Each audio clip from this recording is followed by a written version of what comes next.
Hey guys, welcome back to Ingram Orchids and More. My name is Catherine, My name is Tristan. and we complete the Ingram Orchids and More. Um, Tonight on this segment, looks like we're news reporters, but today we're going to be talking about insecticides and pesticides for your orchids. This is going to be a question and answer segment. It's going to be very similar questions to our previous video all about fungicides because it does pertain to pesticides and insecticides. So, the first and foremost, we do want to say that this video is for educational purposes only. What works for us may not work for you, and that's okay. We encourage orchid growers to research and experiment to find out what works for you in your growing environment. The information that we share is based on our own research experience and personal opinion. You should always be cautious when handling and applying pesticides or any chemical for that matter. The label is the law. So always read your label when you are dealing with chemicals. That is our best recommendation, and that is something that we do ourselves. So enough with the legalities. Let's get started. Yeah, okay. You ready? All right. All right. We're going to try and do this in a more question and answer before, but both of us are going to be in the video now. That way I don't get too sidetracked. Give the people what they want to see. All right. So the first question, Tristan, is what is the purpose of spraying your orchid collection with insecticides? So, I mean, just like, that's, it seems pretty self-explanatory, but if you want to eliminate or prevent a pest problem, and by pest here we're going to be mostly talking about insects, and for the purpose of this video we're also going to just lump mites into, even though mites are not insects, they are arachnids. We're going to be talking about that as well. But tonight we're going to talk about pesticides, more specifically insecticides mostly, with a focus on the most common insects that infect orchids. And one of the main reasons that you would want to apply an insecticide is if you're having an insect problem, or you were trying to prevent an insect problem if it is likely to occur or happen. Um, there is no reason to frown on not using insecticides. There are a lot of very successful growers who grow their orchids without using a lot of more harsh chemicals, so to speak, and a lot of them use more natural methods, which we'll talk about.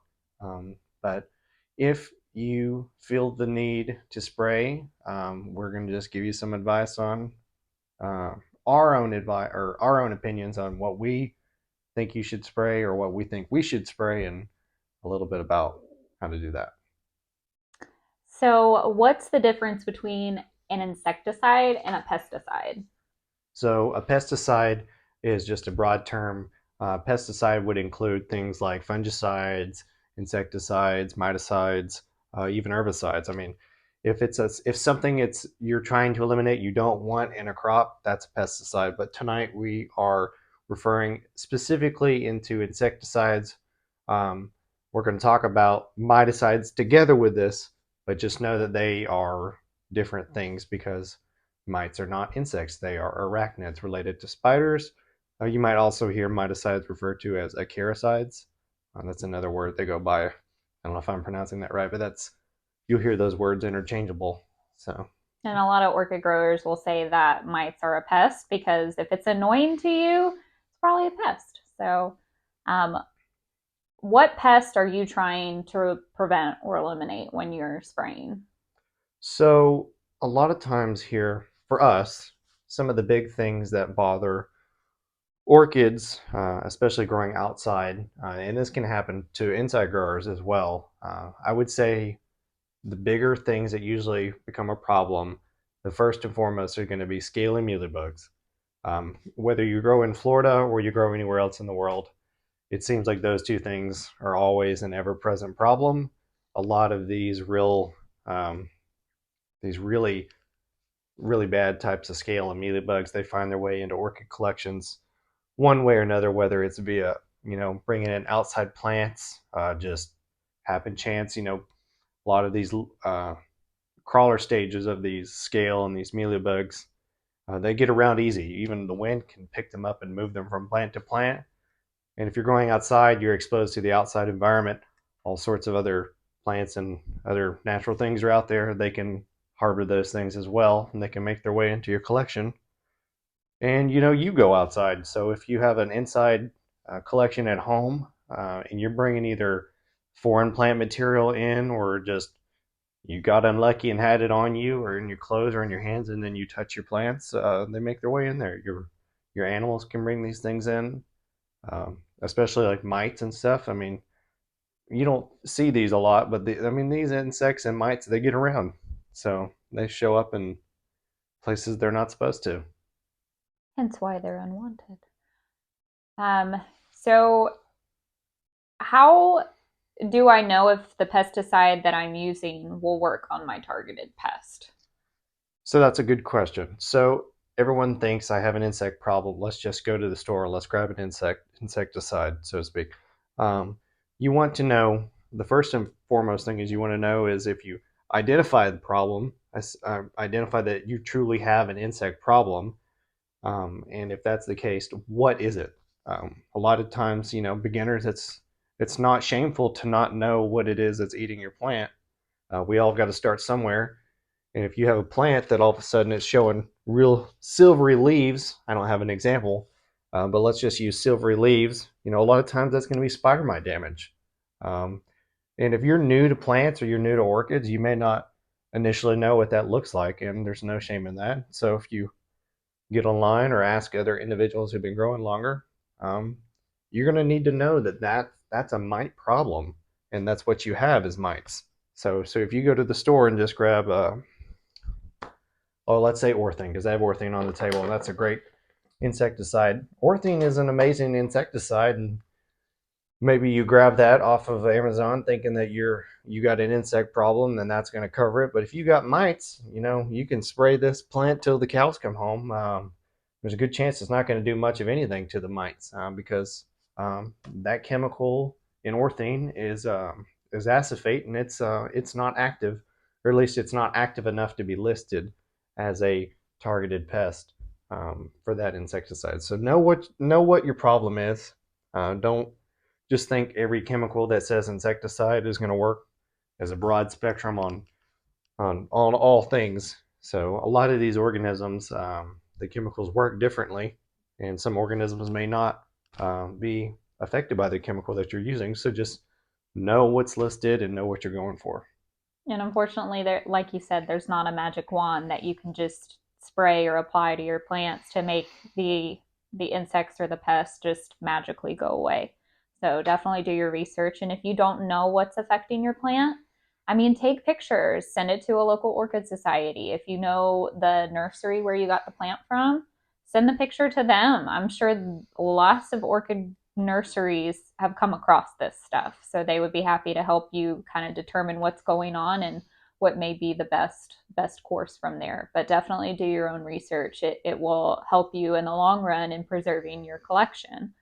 Yeah. Um, And that another thing, when you're buying plants, if you're buying them online, it's one thing that you can't help. But if you're in person, look at the plants that you're buying at these nurseries. We are human. At work, we do our I won't say a bad word. We do our darndest job to make sure that there are no pests on these plants. mhm. But mistakes happen. A lot of nurseries, they are very diligent. There are some that are not as diligent, but 95% of the orchid growers that you're going to buy from, they don't want you to return their plants. So they're going to do their best to make sure that they're pest free. But like I said, we are human. Mistakes happen.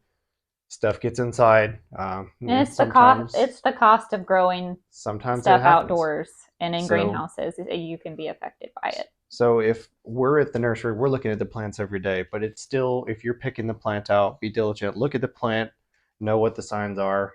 But like I said, 95% of reputable orchid growers, they're going to be on top of that sort of thing. But and if let's say orchids are coming from your friends, if you have a great orchid grower, they may not know that there's something wrong with the orchid. So even gifts from other people just inspect them. Don't lay blame. We've all made mistakes, and we all have it in our collections at some point. You grow Mm-hmm. orchids long enough, you're gonna run into these problems.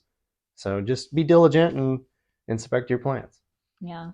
If you are gifted a plant, if you bring a new plant home as a purchase, treat it as patient zero until you feel comfortable introducing it into your collection. Yeah.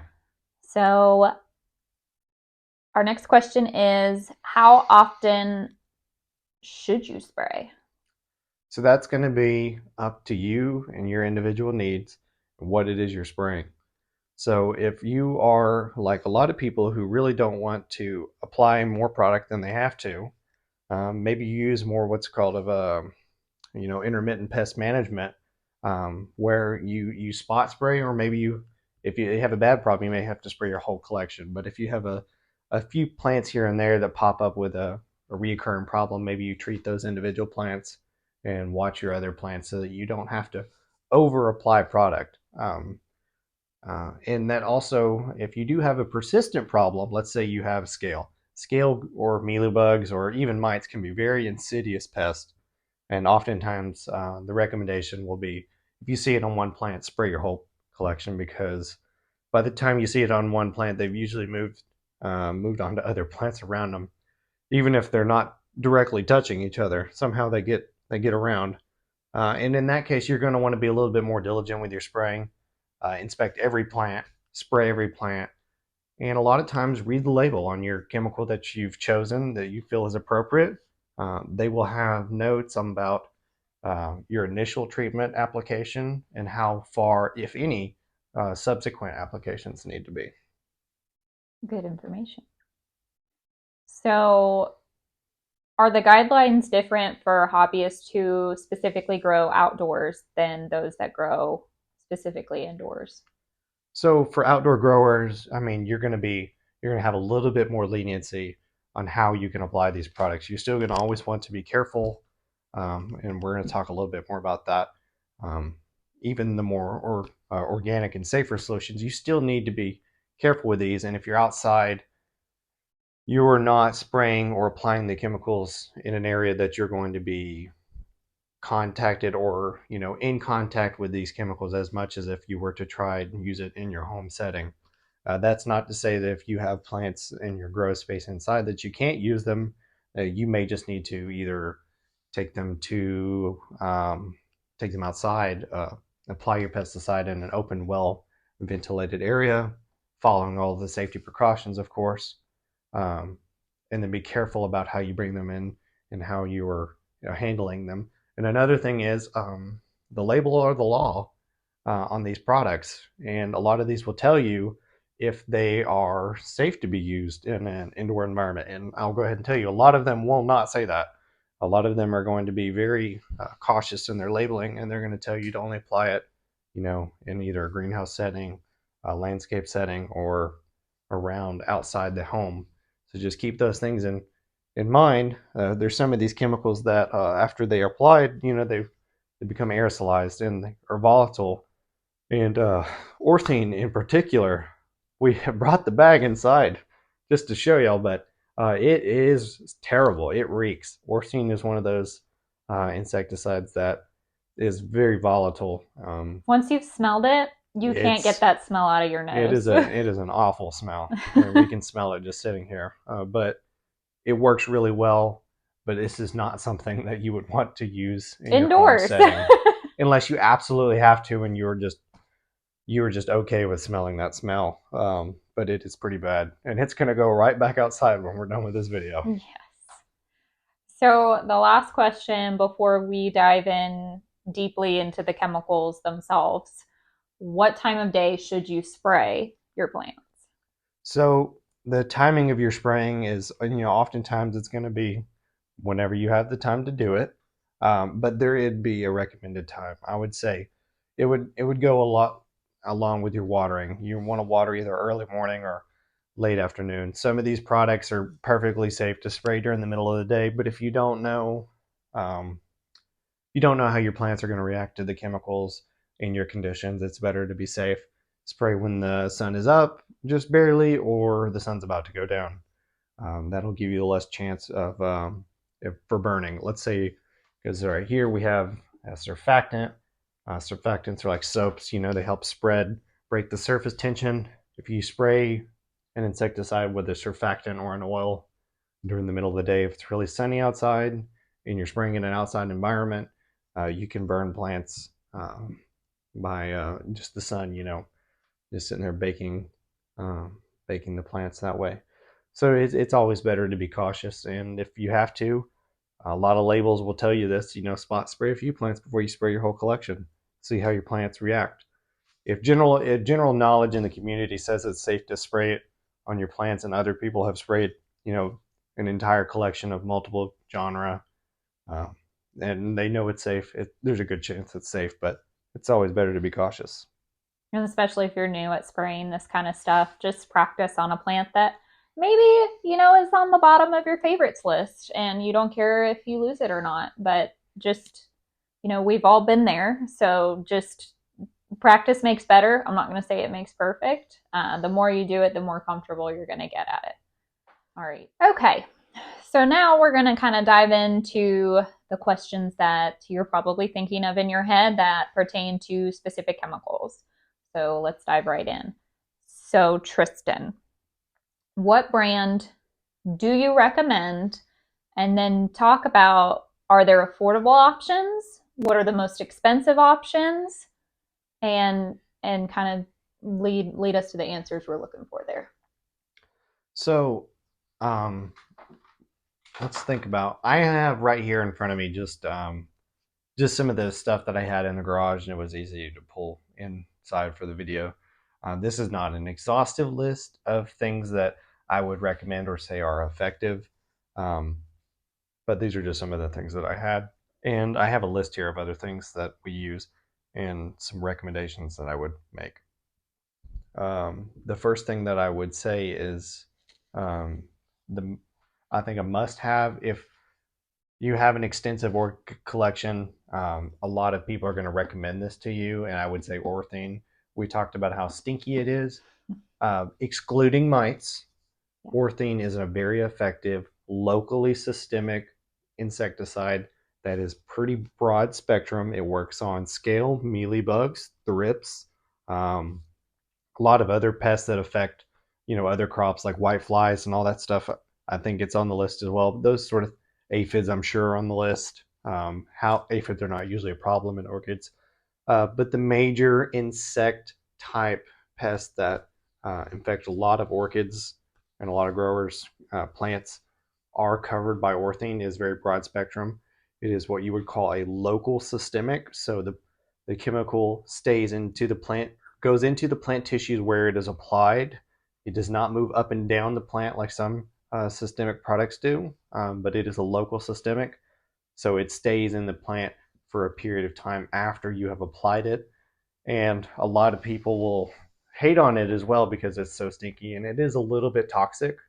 Um, but in my opinion, it is bar none one of the most useful insecticides when it comes to orchids and other ornamentals.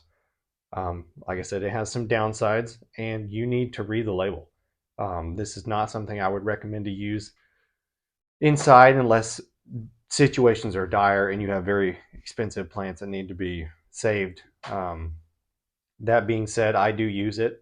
I try not to use it as often as I did in the past, mostly because it is kind of toxic, and we have children and a dog that run around on the lanai. And so I usually try and limit my spraying to it maybe 2 to 3 times a year if I have to. And usually when I do a blanket application. I spray all of the plants with it. Um, and I usually combine it with something else. So bifenthrin. Let's talk about bifenthrin. As I mentioned, orthene, bifenthrin and orthene go really well together.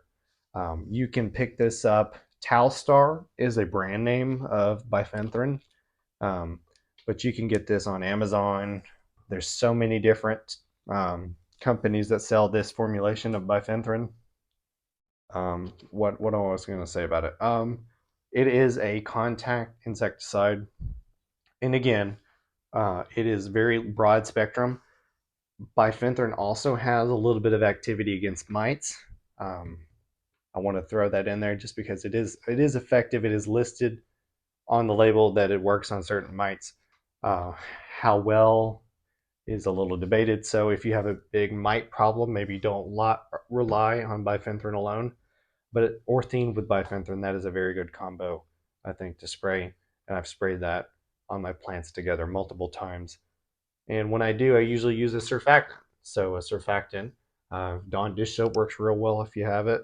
Um, but if you have your means to get a non-ionic surfactant specifically made for applying pesticides, that would work preferably. So, Um, what's the cost estimate on those three things that you've said so far? so orthene, I think this is the big bag. I found this on sale. It was like 50% off, but usually I think this is $100 and something for a big 8-pound bag of it. But there's no need. If you don't have a very extensive collection, um, you don't need this big of a bag. Like I said, it was like 50% off, and I was like, I can't pass that deal up. So they make a little container of it. I think it's like a 1-pound container for like 20-30 bucks. I haven't looked in a long time, but it's relatively affordable. And there are some other brands, off brands, that are not Orthene by Ambac. I forget what the companies are, but if you look up acephate, you find the generics. Just make sure that the formulations are the same and that they list the labels are listed very similar. That they are meant to be applied um, as an ornamental spray, not just around the house sort of insecticide. And that's another thing. Certain insecticides that are labeled for use around the home, around baseboards, around the exterior of the house, just because those are insecticides does not mean that they are safe for spraying on your plants. You're going to want an insecticide that is labeled for applying to plants. And then the bifenthrin was how much? I can't remember. Probably the same. Probably 20-30 bucks, something like that. And surfactant is pretty inexpensive, correct? Yeah, surfactants are easy. They're cheap. I use Dawn dish soap if I don't feel like running to the garage to find my bottle of surfactant. I've used Dawn dish soap, just the regular good old fashioned blue Dawn dish soap, teaspoon or gallon. That works fine. I've used that many times. Okay. So, talk about that blue bottle and that black bottle there. So the black bottle here, this is something that you are going to find on the shelf of any store that has a garden center. Um, you could probably even find this at Walmart. This is malathion. It is a pretty broad spectrum. Again, I think it is a local topical. It is a topical, if I'm not mistaken. I don't think it's a systemic, um, but I haven't looked at it. I haven't used this in a while, mostly because usually I have my go-to that I rotate, so I have never have much use for this. This is another stinky one, and I believe it's labeled for vegetable use too. It may not be within like so many days of harvest for vegetables.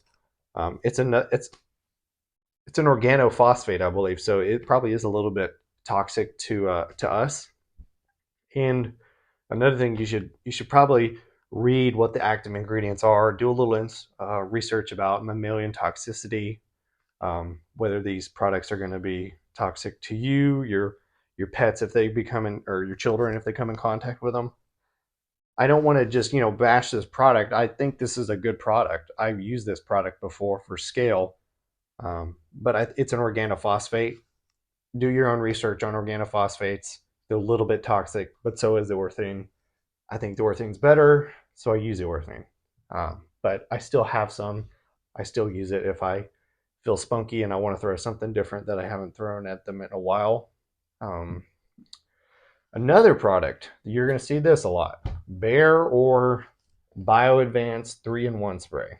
So this is something that is easy, and we were talking about insecticides today, but you'll see on the bottle here, I can't get close to the camera, but this is 3-in-1 disease, insect, and mite control. So this has a fungicide, an insecticide, and a miticide in it, all three together in one. When I first started growing orchids, this is absolutely something I used pretty routinely. Before I had an extensive collection and I was willing to drop, more more money on some of the more expensive commercial sized chemicals.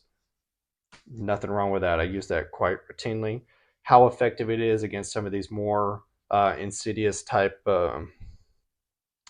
fungal infections, I don't know how well it works, but this is something that, if you have it or if you have need of it, it's nothing to shake a stick at. You can use this.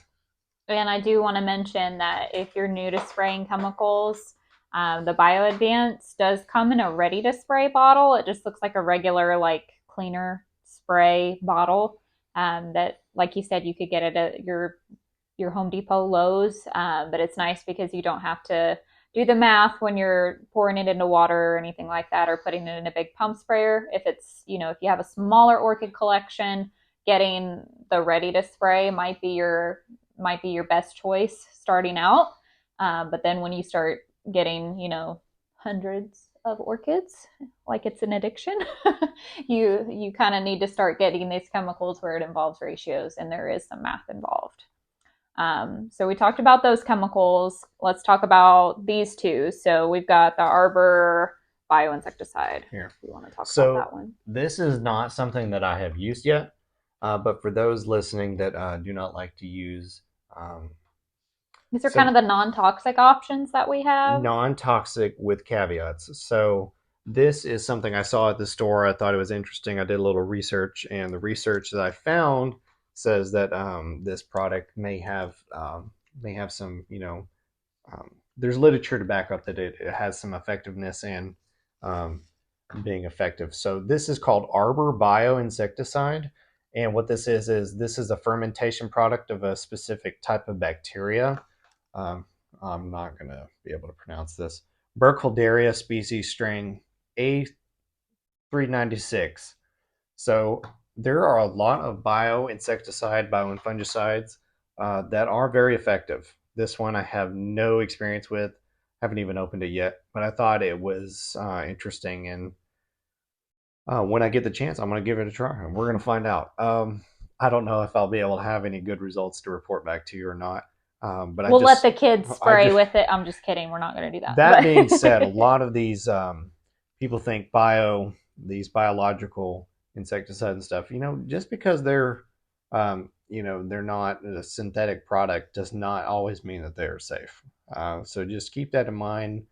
Again, read the label, do your own research about the active ingredients to make your own conclusions based that, and you have facts to back it up. Determine what your level of safe is, because that may be different than someone else. So yeah. And then horticulture oil. Let's talk about oil. So a lot of people will recommend neem oil. It's fine. You can use the neem oil. It works good. I just happen to like the horticulture oil. I found this on Amazon. There's lots of different brands that make the same thing. Horticulture oils are just a refined mineral oil. And a lot of them work by, just suffocation. They're creating an oily physical barrier to the pest, whether that be fungal spore germination or just insecticide and miticide. A lot of times they just help by killing the plants or killing the insects, I should say, by suffocation. And that being said, you should be really, really careful with oils. I have burned plants with oil. And if you use oil enough, you will burn plants too. It's just a matter of a time and being really unlucky. That is not a product that I would apply during the middle of the day unless it was just absolutely the only time I had to spray it. I use it more so for mites. We can talk about mites are something that when you see them, you want to deal with them because we've talked about all these insecticides that cover a lot of insects. There are some miticides that are pretty broad spectrum and they're really effective, but a lot of them are very pricey. So there's a lot of insecticides that you can get that'll cover a lot of insects and they're pretty darn cheap. There are some miticides that are pretty effective, but when you have a miticide or a mite infestation that is not responding to some of the more common miticides, if you either have to pitch a plant, hand clean the plants, or which is not bad, or just buy some of these more expensive miticides. And I don't want to do that because some of them, they cost in the hundreds of thousands of dollars. So oil is a great thing for mites if you have a problem because it just suffocates the mites. So the best place to buy these chemicals, obviously everybody has a different financial budget. So I mean, do the research, look at those active ingredients, look at name brands, look at generic brands. It's kind of the same thing as when you're going grocery store shopping. So I mean, Amazon is a resource if you're an Amazon Prime member. You have Lowe's and Home Depot down the road, I'm sure. Anywhere that there's a garden store, even if you go, I'm sure the manufacturers' websites have resources available. So do your research and see what is affordable and works for your budget in that sense. So I want to real quick, I want to talk about this because, excuse me, I don't have everything here. This is not a product that is labeled for spraying on your plants, and you should not listen to what I say when it comes to this. You should follow the label.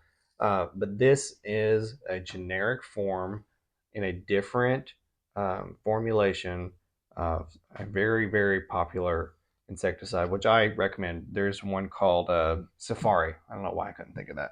But Safari, that's dinoteffuran. And this is also dinoteffuran, the same exact chemical.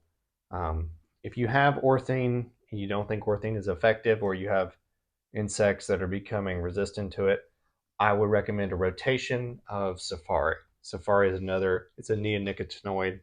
It's very effective, very broad spectrum.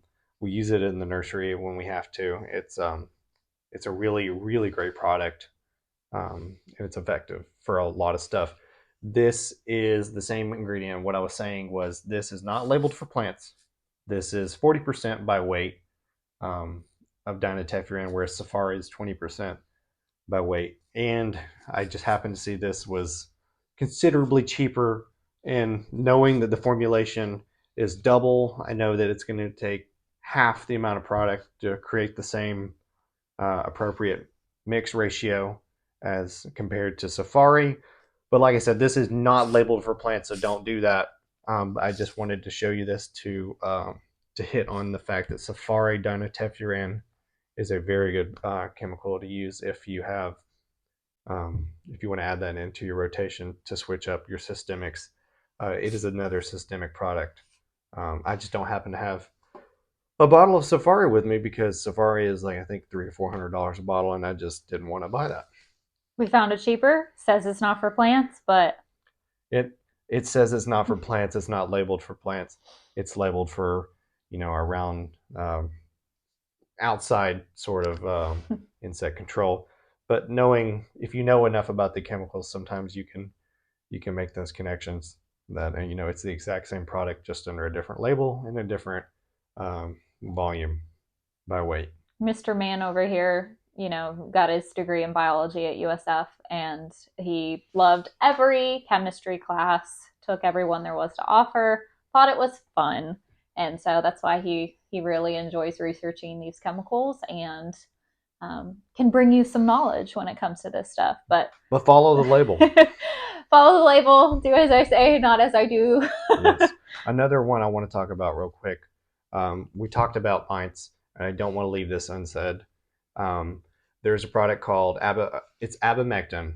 There's all sorts of brand names. Avid is one. Lucid, Minx. There's a bunch of different brands, but the chemical abamectin is a great product if you have a big orchid collection, and let's say you grow like a lot of catasetums or something like that. You're going to run into mites eventually. Undoubtedly, it's a matter of fact. If you grow thin-leafed orchids, you're going to run into mites.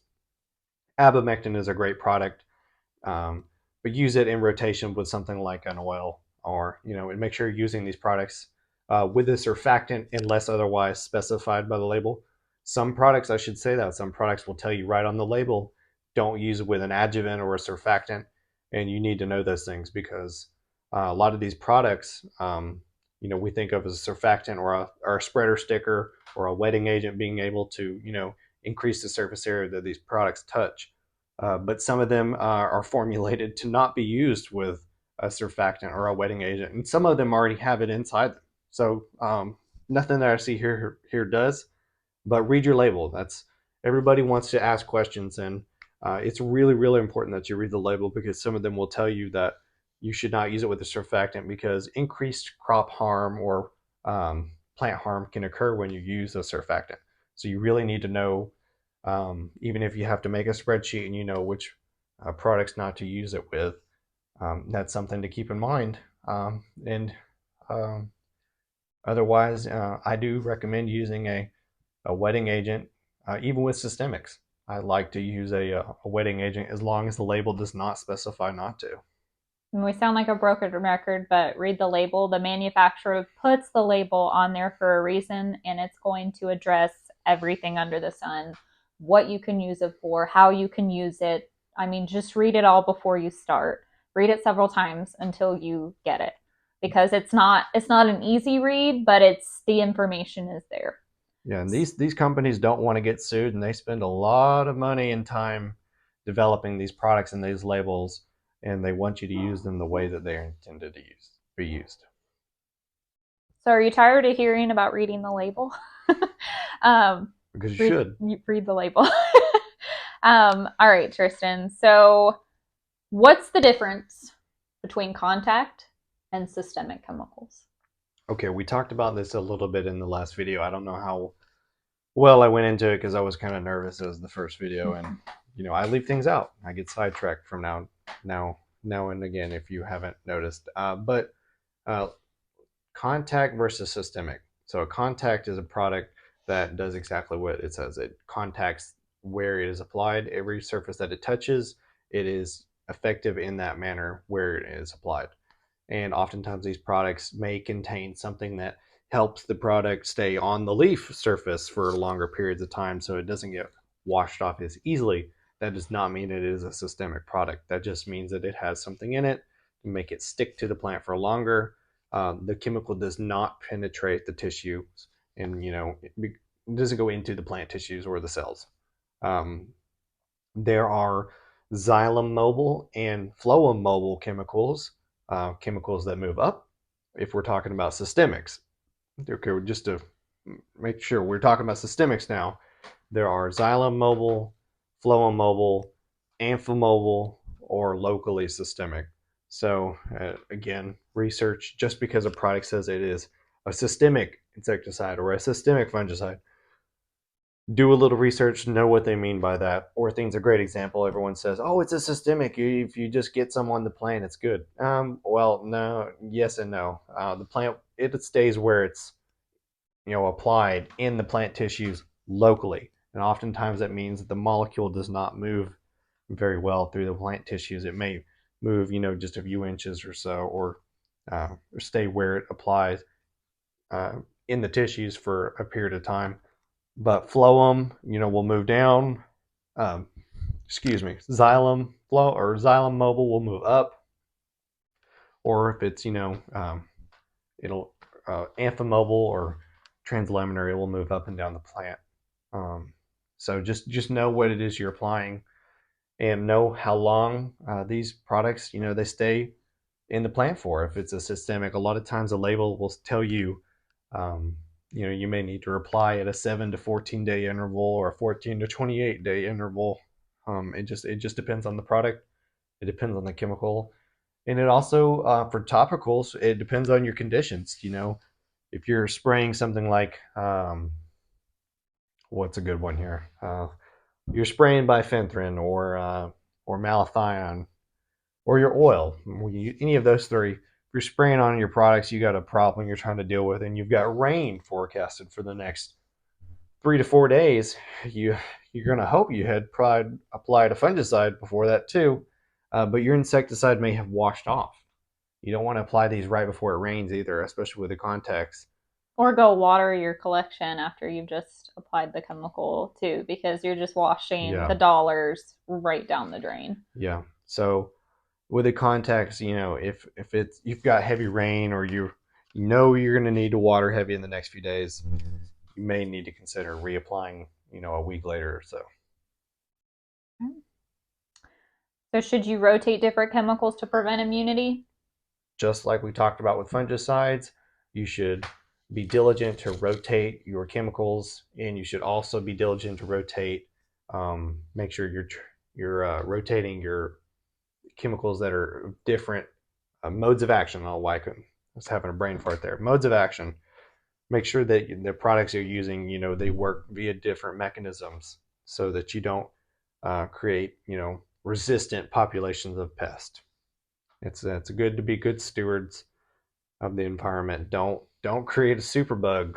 Don't nobody wants to deal with a thrip or a scale that's resistant to every chemical known to man, because then we'd all be out of business. Mm-hmm. So how do you know how much chemical to use? Read the label. Easy peasy.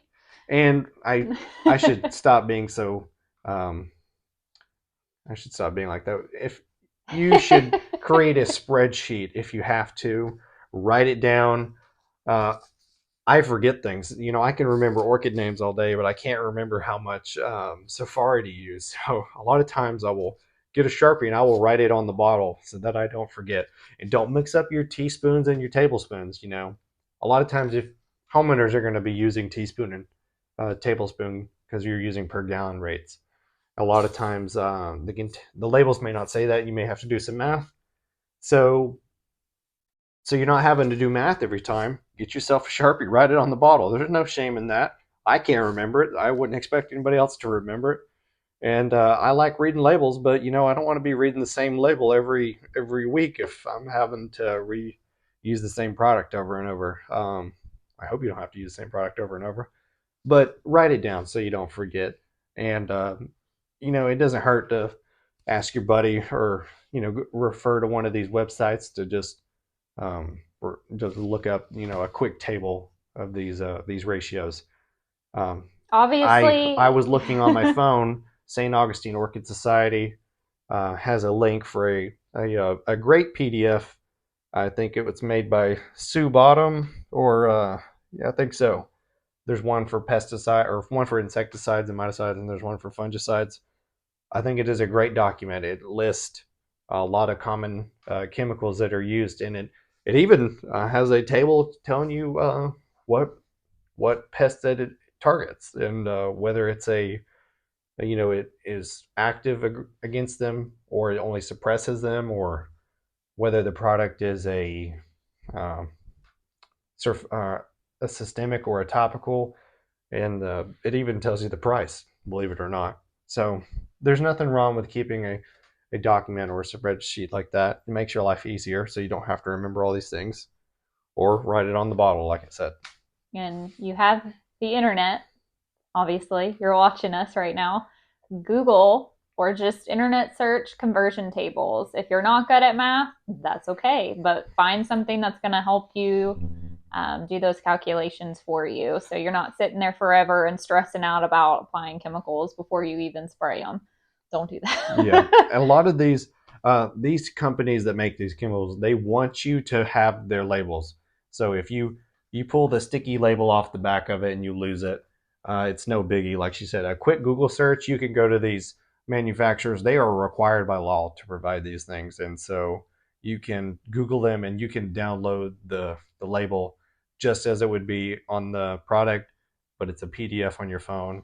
I do that all the time because Especially like the font is microscopic, yeah, so pull it up on your phone, pull it up on your computer. You can blow that bad boy up and then you can read it. yeah. Not to say that, we're getting old and can't read small print, but it's easier. Yeah, like this orthene bag lives outside in the garage.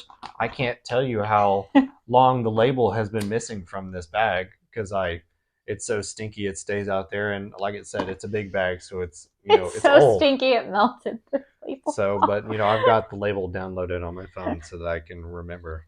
Yes. So, where should you store these chemicals? Uh, in the safest, driest, coolest space that you have. Locked away from children and Yeah, pets. don't keep your chemicals where kids and dogs or Or food cats. products. Don't keep them with your food products. Don't keep them under your kitchen sink. Get an airtight container if you have to, but store them in a cool, dry place. So, that's away from the sunlight and the humidity and the heat. And a lot of times they'll tell you right on there in store. And some of these products you need to know. A lot of times it may not be super easy to find an expiration date, but I can tell you firsthand experience. Some of these chemicals do go bad. When you see a chemical change color, it's that's not good. It's probably expired, and it may not just be less effective. Sitting on a shelf for 3 years. A lot of these products, you have no idea what kind of chemistry is happening. These chemicals may be, have a short shelf life, and they may be breaking down into other products. And then a lot of times you'll find products like bifenthrin. Uh, it is, I believe, an oil emulsion or something like that. And so you'll notice separation. Just because you see separation does not mean the product is bad. It can mean the product is bad, but a lot of times you'll see on caps and stuff that says shake well before use. If you see that, you need to shake it well because some of these products are not water soluble. We apply them via water, but they may not be water soluble. They may be like an emulsion product or an oil soluble or something like that. And so a lot of times these products are meant to be used immediately once you mix them up because after the water slows down, they will phase separate and then they're not in the right ratios. So should you wear PPE You should when? absolutely use Wait. What does PPE stand for? personal protective equipment. So Yes. So every label is going to tell you what you need to be safe when you use these products. The big ones are going to be long sleeves, long pants, socks and shoes, eye protection, and some of them, like orthene, will tell you if you're using it in an enclosed space like a greenhouse environment, you have to use a dust mist filter, or it's better, you can pick these up, online for 50, $60. Some of them are a little more expensive. A good respirator with replaceable cartridges, and make sure that the cartridges are, rated for either paint and pesticides or, um, you know, organic vapors and stuff like that. Your health is worth it. It's worth it to spend the money on the product, especially some of these ones don't require a respirator. If you feel like you want to be extra safe, there's nothing wrong with getting a respirator and wearing it, even if the product label doesn't tell you to. Mm-hmm. Your lungs are important, and they are a big gateway to the rest of your body with a huge surface area for chemicals to be absorbed. And you only get one set of lungs. And one set of your skin, and we Yeah. absorb a lot of stuff through our skin, so you So, cannot be too and cautious. your eyes. Protect your eyes, guys. It doesn't hurt to throw on a pair of goggles or a pair of enclosed safety glasses. And Tristan mentioned this in the fungicide video, but keep a bottle of water near you when you're spraying. He puts it in his back pocket when he's spraying the chemicals because if, God forbid, something were to go wrong with the seal of your goggles, if you were to get any type of chemical in your eye, you need to flush that out as soon as possible. And if you have gloves on or stuff like that, a water bottle that is sealed, you haven't opened it yet, you open that bad boy up and pour it into your eye, that is still considered sterile. Yeah, as a trained pesticide applicator, you're told you're supposed to be required to keep a bottle of water on your person at all times in case of emergency, because even with goggles and stuff, you're gonna get sweat or you're gonna get something on your forehead and it's gonna drip into your eyes, and if you don't know what you're spraying, you have no clue how long or how much damage is going to be done to your eyes in a short Equipment, amount of time. You may not have yeah. time to get to a hose, so keep a bottle of water on you. And even if it's not a super dangerous stuff, just wash it out of your eyes. Well, you get some water on you. It's not a big deal. But protect your eyes. Keep a bottle of water on you in case you do get something in your eye. That doesn't go. It goes without saying, but just protect yourself the best that you can And I would and be say, smart. yes, that and have poison control's number readily available as your contact in your phone just in case.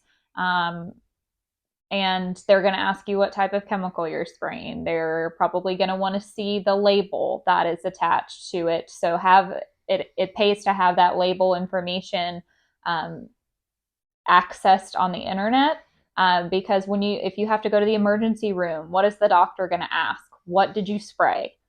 They're going to want to see the label with the active ingredient so they can see what it is that needs to be done to help you. God forbid something were to happen. You just need to have that stuff, readily accessible for you. This is your safety. You are more important than keeping a plant alive. It's you, then the plant. But Yeah, yeah. so just be safe, be smart, apply these products in a diligent manner. And we're not trying to scare you. Obviously, these chemicals, you use these chemicals to protect the investment that you have in these plants. So you kind of have to do a weigh the good with the bad. Does the good outweigh the bad here in this situation? Then do it. It's what you're comfortable doing with in your home, in your growing environment. And like we said, there's nothing wrong with if you don't want to use these products. Don't use these products. But We are not sponsored be by good growers. The best pesticide is you being a good diligent grower. Keeping the conditions right will keep pest, fungal, insecticide. What doesn't matter.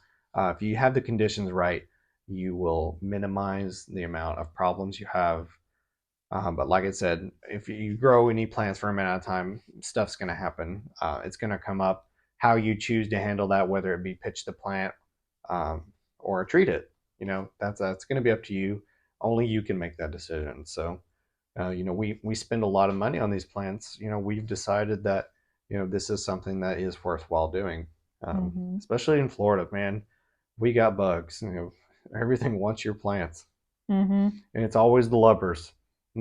If you live in Florida, if you've we've never got seen huge grasshoppers, and they resist. Nothing will kill these plants except either an airsoft gun or your foot or one of those electric zappers. Look up a lubber. It will give you nightmares. They will destroy an orchid in a matter of hours. I mean, they will eat it to pieces. It's Yeah. terrible. But anyway, Sidetrack. So what equipment besides the PPE do you recommend to have on hand to spray properly and efficiently? A good pump sprayer. For many years, I like a Scott's brand. I don't want to just plug Scott's, but I know that the Scott's brand, little 1 and 2 gallon pump sprayers, they held up for me longer than a lot of these other brands. But I've been redeemed from that. I don't do that anymore. I got myself a Ryobi electric backpack sprayer now. Not sponsored, by the way. Yeah, for at home use, I use an electric pump sprayer. They're more expensive, but when you got this many plants, for many years I did not use an electric pump sprayer. Now that I got one, I don't know what I was thinking all those years, because it makes life so much easier than even if you have another regular backpack sprayer. You're sitting there pumping that handle constantly. Give you an arm workout. He looks like he's part of the Ghostbusters team when he's Either if you got a few of them, you may only need a 1 gallon pump sprayer to do all your chemical applications, or a 2 or a 4 or a 5 gallon, or maybe you got a greenhouse. Maybe you need one of the little rolly cart electric sprayers. You do you. If you got a big collection, we want to see it. Yeah, a lot of commercial growers will use 50 gallon gas powered sprayers, but yeah, we don't need that here. Eventually, when you can't see our house anymore, it's just an orchid jungle. Yeah. All right, so go ahead and tell us what this plan is, and then we'll use it as an example. Let's talk about some orchids, so it's not all just chemical talk. Right here, we had needed something to show off that was colorful and orchid related. This is Cattleyanth war paint. This is an excellent hybrid. It grows like a weed, blooms every time of this year. Unfortunately, it only does bloom one time a year. But this was a division off of a bigger plant, maybe, gosh, 3 years ago, 4 years ago. This thing is massive. May not even been that long.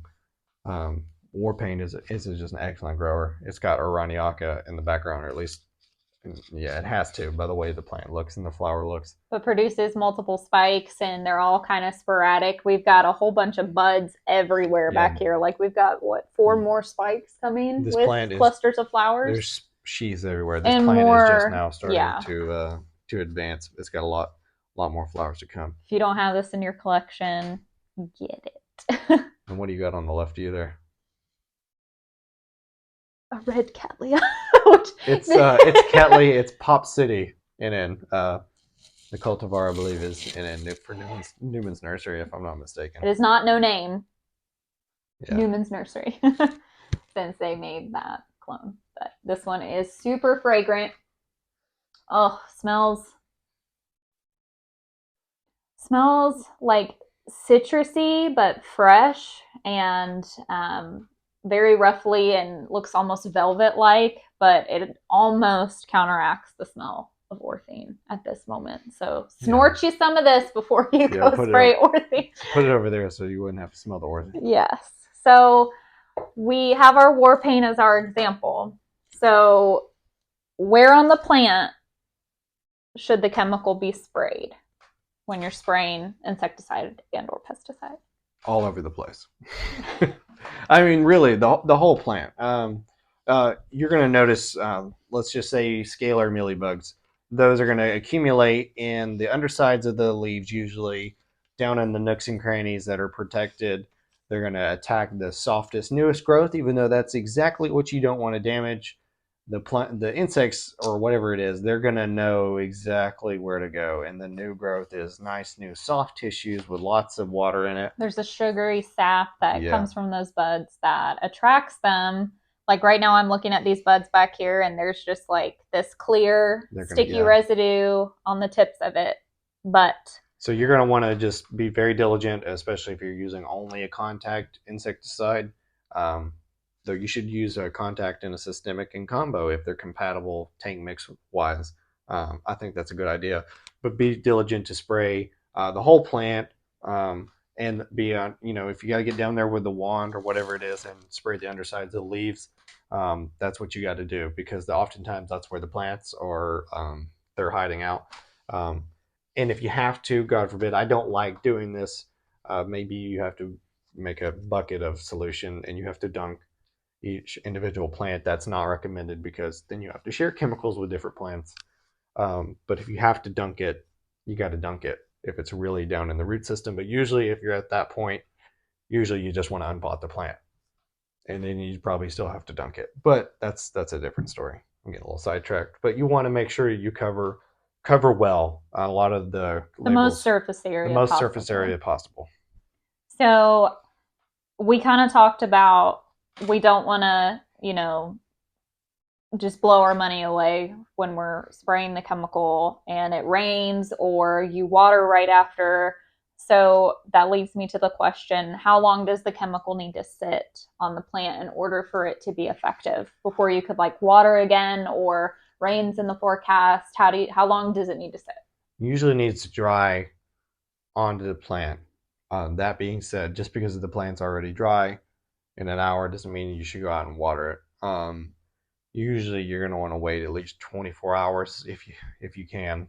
Sometimes you can't, before you water again, especially for vandas that want daily watering during the summer.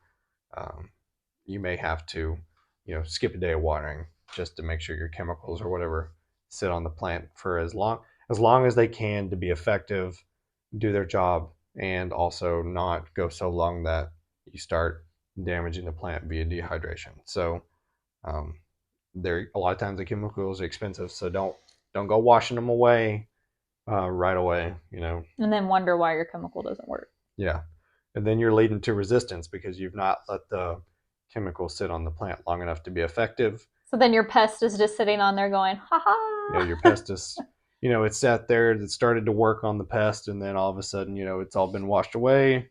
The superbug. And then you've got a superbug, so to speak. So then that leads us to, how do I know if what I'm spraying isn't effective? What would be the next steps? The first thing is you're going to make sure you remove any visible pest. Don't just spray it and think that you're going to kill everything. Physically remove the problem. If you got mealybugs or scale, get your hose out, clean it off. Get a toothbrush that's clean. Just get you a couple cheap disposable toothbrushes. I use my husband's Yeah, only if I'm mad at. No, it's the get first it I've cheap. heard of it. But get you a toothbrush that's disposable just for scrubbing scale. Get it off as much as you can physically. Dry it out. Apply your product.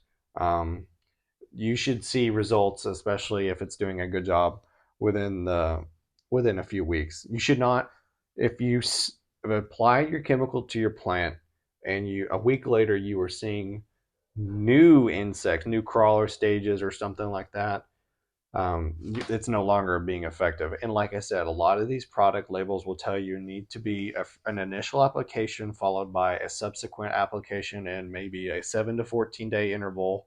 But again, read your label; it will tell you how often.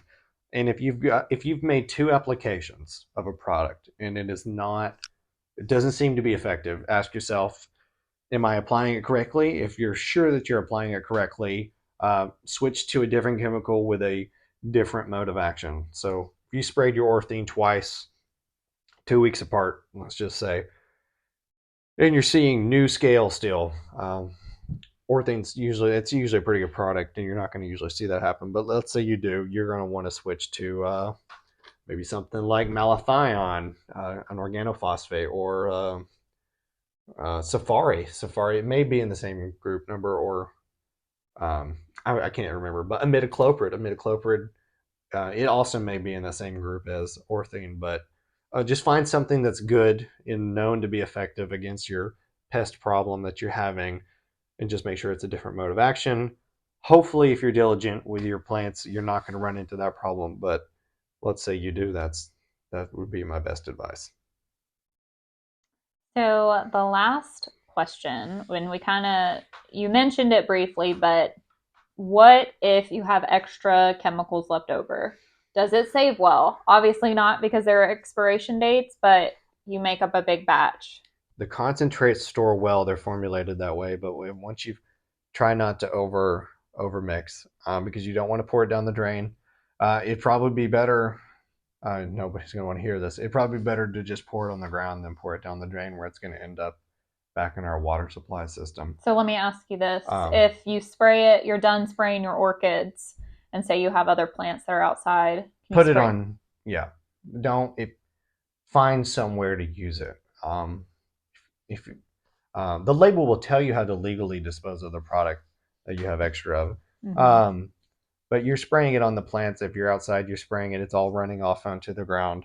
But just find another plant to spray it. Maybe you go over another plant twice, and be diligent. Like I said, just really try to avoid that situation. Make sure you mix up the amount of chemicals that you need. It's better to not mix up enough and have to make more than to just throw wasted money down the drain and to just put more stuff into the ground that I'm not saying these are all toxic. They're all not all going to destroy the aquifer. A lot of these, are have half lives once they hit the contact with the ground of anywhere from hours to a few days. But some of them may be persistent, environmental chemicals. So Just be diligent. just be diligent. Do your best to only apply what you need and no more, no less. Awesome. Anything else you want to add? Read the label. We'll play a drinking game and take a shot every time we say read the label, and you're probably going to be just passed out. Yeah. But that was our little Q&A segment on insecticides and pesticides for your orchids. This was obviously the highlights questions of the common ones we get on a daily occurrence at the nursery. The questions we asked when we were new to the orchid world and what we thought would be beneficial to you guys. So if you think of anything additional that you need answers to, leave a comment down below and we will make sure that your question gets addressed as soon as possible. But otherwise, we thank you so much for watching. We love having you guys a part of our community. And if you like what you see and want to support us, please make sure to hit that subscribe and post notification bell. That'll let you know that you don't miss out on any of our new uploads, and make sure you like and share. But that concludes our segment for tonight. We appreciate you guys, and we'll see you next time. Yeah. Be safe and keep your plants safe.